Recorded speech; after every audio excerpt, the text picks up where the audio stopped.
Ready? Okay, start.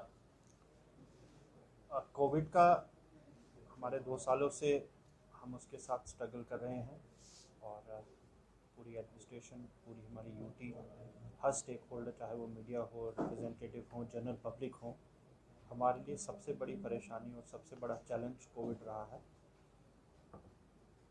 Her section of society ने administration के हर wing में कोशिश की है, अपनी पूरी एफर्ट्स किए हैं कि इसको कंटेन करें।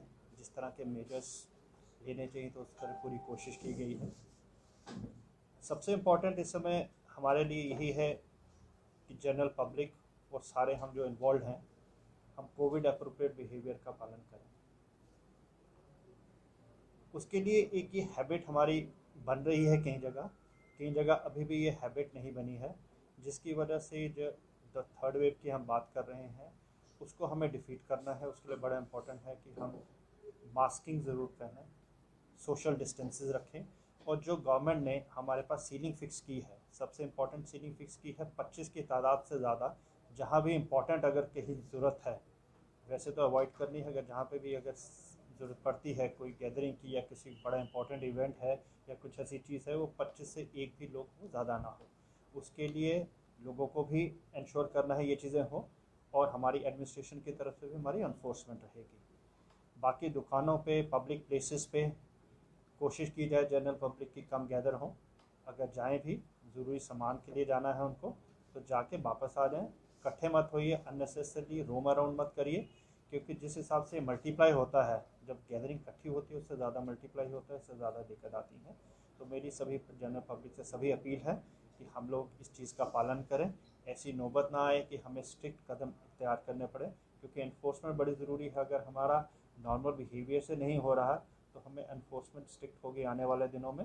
जहाँ जहाँ मास्किंग नहीं होगी, स्ट्रिक्टली फ़ाइन होगा। जहाँ जहाँ कोई हमारी कमर्शियल इस्टेब्लिशमेंट्स हैं, उनका रिक्वायरमेंट है कि इस चीज़ को ध्यान दें। जहाँ पब्लिक आती है उसके लिए सोशल डिस्टेंस रखें, ये उनकी रिस्पॉन्सिबिलिटी होगी। यहाँ से हेजिटेशन नहीं होगी। अगर कोई बार बार रिकरेंटली इस चीज़ को डिफ़ॉल्ट कर रहा है तो उसकी दुकान या कोई इस्टेब्लिशमेंट ऐसी सीलिंग भी हो सकती है, क्योंकि इस समय हमारे लिए सबसे बड़ा इंपॉर्टेंट है कोविड को कंटेन करना। उसके लिए जिस तरह के भी मेजर्स हों, हमने आईसी एक्टिविटीज़ काफ़ी की हैं, वो मीडिया के थ्रू भी रेगुलरली अपील होती हैं। हमारे रिप्रेजेंटेटिव्स हैं, रिलीजियस हेड्स हैं, वो भी अपनी अपनी जगह से अपनी पूरी कोशिश कर रहे हैं कि लोगों को अवेयर किया जाए कि ये चीज़ें ना हो। उसके बावजूद भी अगर किसी इस तरह की कोई आती है, कोई डिफ़ॉल्ट होता है या कोई इस तरह के बिहेवियर का अप्रोप्रिएटली नहीं पालन हो रहा है, तो उसके लिए इन्फोर्समेंट इम्पॉर्टेंट है। और उसकी चाहे हमारी कोशिश रहेगी कि आने वाले दिनों वो विग्रेसली हो, क्योंकि हमें इस एरिया को, जब अभी तक हमारा सुलझा हुआ है, हमने 2 साल में जो दोनों वेव्स आई हैं उसमें काफ़ी अच्छा काम किया है, सभी ने अच्छा काम किया है। तो आज हमारी पोजीशन जो है, हमारी पॉजिटिविटी हमारी 4% से 0.4% से नीचे है, इसमें 0.35% है। तो हमारे एक्टिव केसेस भी इस समय सिर्फ 100 के अराउंड ही हैं। उनमें से 90 एसिम्टोमेटिक है, सिर्फ 10 ही हॉस्पिटलाइज केसेस हैं। वैक्सीनेशन की अच्छी हमारी परफॉर्मेंस हो चुकी है इस समय। 45 से जो ऊपर की तादाद थी वो नियरली 100% हो गई है। उसके अलावा अगर बाकी कोई बचा भी हुआ है, उससे मेरी अपील है कि वो अपनी वैक्सीन करवाएं। 18+ को हमने मिशन मोड में लिया है। अभी तक हमारा 74% 18+ का कवर हो चुका है। तो आने वाले दिनों में कोशिश है जल्दी से जल्दी वो 100% हो जाए। इसके अलावा जिनकी सेकेंड वैक्सीनेशन इस समय ड्यू हो चुकी है, वो भी अपने कंसर्न से कांटेक्ट करें और अपनी सेकेंड वैक्सीनेशन भी लगा लें, ताकि 100% हमारी जो दोनों वैक्सीनेशन है वो पूरी हो चुके। हमारी ऐसी सिचुएशन नहीं आनी चाहिए कि हमारे लोग हॉस्पिटलाइज हों, लेकिन हमने उसके लिए जो ऑक्सीजन के पूरे अरेंजमेंट्स होने थे, इस दौरान हमने पूरे अरेंजमेंट पुख्ता कर लिए हैं। जीएमसी का जो हमारा 300 बेडेड हॉस्पिटल है, हमने स्टार्ट किया था 750 एलपीएम से। आज हमारे पास 3500 एलपीएम की कैपेसिटी के 4 प्लांट लग चुके हैं। पाँचवा प्लांट 1000 की कैपेसिटी का और का काम शुरू हुआ है। हमारे ऑलरेडी जो हैं ये सब पूरे 300 बेडेड को कैटर करेंगे, और उससे भी ज़्यादा अगर बेड यहाँ लगते हैं उसको भी कैटर करने के लिए हमारे पास ऑक्सीजन का इंफ्रास्ट्रक्चर अवेलेबल है। इसके डोडा में जो है कंटेनमेंट जोन अभी इसको कंप्लीट कर लो। डोडा में हमारे पास जो कंटेनमेंट जोन है, पिछले सारे कंटेनमेंट जोन ख़त्म हो चुके थे, उनको हमने डी नोटिफाई किया था। अभी 2 एरिया से हमारा, एक जीएमसी से जो हॉस्टल था वहाँ दरबार में, और एक किसी और एरिया से हमारे पास केसेस आए थे, उनको माइक्रो कंटेनमेंट जोन किया है। पीछे भी स्ट्रिक्ट इंस्ट्रक्शन दी गई थी कि उनके लिए अच्छे तरीके से एनफोर्स किया जाए, क्योंकि वो बड़ा इंपॉर्टेंट है कि एरिया को कंटेन करना। हमारी कंटेक्ट ट्रेसिंग अच्छी है, 16 का हमारा एवरेज है जो कंटेक्ट ट्रेसिंग करते हैं। हमारी टेस्टिंग हमने बड़े इंक्रीज़ की है इस समय, जो हमारी कोई 2 वीक या 3 वीक पहले जो स्टेटस था उससे हमें डबल हमारी टेस्टिंग हो रही है आरटीपीसी और रैट का। इन सभी फ्रंट्स पे कोशिश की जा रही है। सबसे इम्पोर्टेंट हमारे लिए यही है कि पब्लिक जो है जो इस बिहेवियर को फॉलो करे। पार्क्स में जाते हैं, सोशल गैदरिंग्स पे जो ऐसे इकट्ठे होने वाले प्लेसेस हैं उन पे ये ज़्यादा ना जाएं, उसको कड़ी तरीके से पालन करें। और एनफोर्समेंट में मेरे पास पुलिस के कलीग्स हैं यहाँ पे सारे, हम जॉइंटली टीम्स बनी हुई हैं, जॉइंटली एफर्ट कर रहे हैं। आने वाले दिनों में ये इंक्रीज़ होगा। अच्छा, कोई रिस्ट्रिक्शंस आपकी तरफ से, मतलब नाइट कर्फ्यू या वगैरह? रिस्ट्रिक्शन अभी पूरी यूटी में चल रहे हैं, जो बाकी ज़िलों में है उसी तरह की रिस्ट्रिक्शन यहाँ पे है। नाइट कर्फ्यू कंटिन्यू है और नाइट कर्फ्यू का स्ट्रिक्टली पालन किया जाएगा। मैं फिर अपील करूँगा कि जो टाइम दिया गया है 8 बजे का सुबह ओपन होने का, उसके बाद वो खुद से ही बंद कर दें, एनफोर्समेंट करने की ज़रूरत ना हो, क्योंकि वहाँ पे भी हमारी टीमें यहाँ पे आएंगी, रात को भी करेंगी, आपका मॉनिटर करेंगे, मॉर्निंग में भी करेंगी। तो इसलिए बेटर है कि हम अपना जो सिस्टम एक समय खुल गया है, समय इकोनॉमिक एक्टिविटी चल रही है, हमारी ऐसी सिचुएशन ना हमें वापस रिवर्ट होना पड़े लॉकडाउन के ऊपर।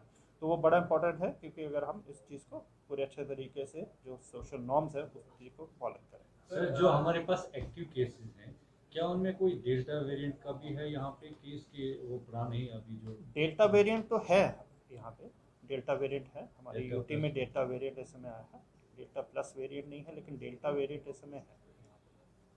तो उसके लिए कोई और प्रिकॉशन है कि क्योंकि डेल्टा वेरिएंट का या डेल्टा प्लस का कहते हैं कि वो ज़्यादा रैपिडली स्प्रेड होता है? बिल्कुल, इसी के लिए तो बार बार एम्फेसाइज यही किया जा रहा है कि हमारी ये जो सोशल डिस्टेंसिंग है और मास्किंग है, बड़ी लोगों के बीच में कॉम्प्लेसेंसी ये आ गई है कि ये चीज़ ख़त्म हो गई है, ज़्यादा नहीं है। लेकिन जब ये चीज़ मल्टीप्लाई करते हैं वायरसेस की जिस फ्रीक्वेंसी के साथ मल्टीप्लाई करते हैं, वो उसको हम बिलीव भी नहीं कर सकते हैं। उसी की वजह से है कुछ वेरिएंट्स ऐसे हैं जो म्यूटेंट हो चुके हैं, इनमें ज़्यादा जल्दी इन्फेक्शन होने का डर रहता है।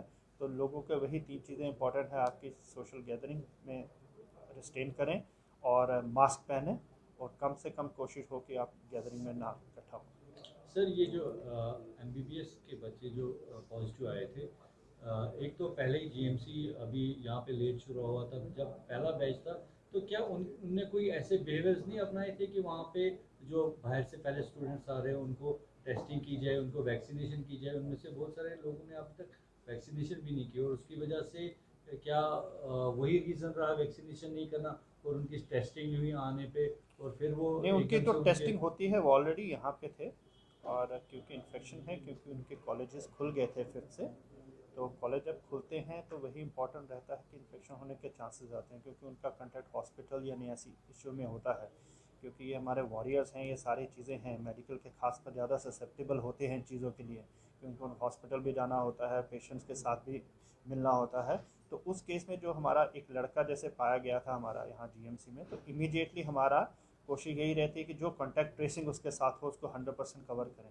तो जो भी 72 हमारे बच्चे थे उन सब का इमीडिएटली टेस्टिंग हो गया था। उनमें से 16 के अलावा जो बाकी था उनको प्रिंसिपल साहब ने वापस भेज दिया था प्रिकॉशनरी तौर पर, और इन सभी को आइसोलेट कर दिया था। और मेरी नॉलेज के अनुसार सारे ठीक हैं, और सारे इस समय मैक्सिमम लोग जो है वहाँ डिस्चार्ज हो चुके हैं।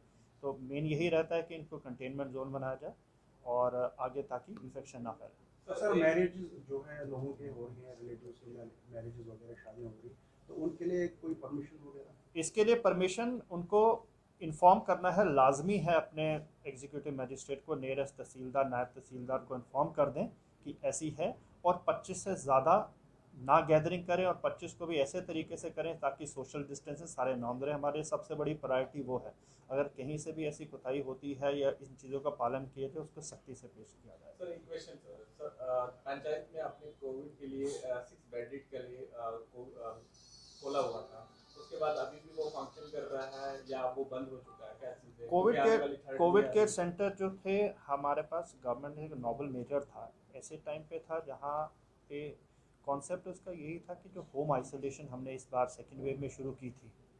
होम आइसोलेशन में क्या रहता है कि कहीं गांव में लोगों के पास स्पेस नहीं है, या अगर घर में कोई एक मरीज़ आ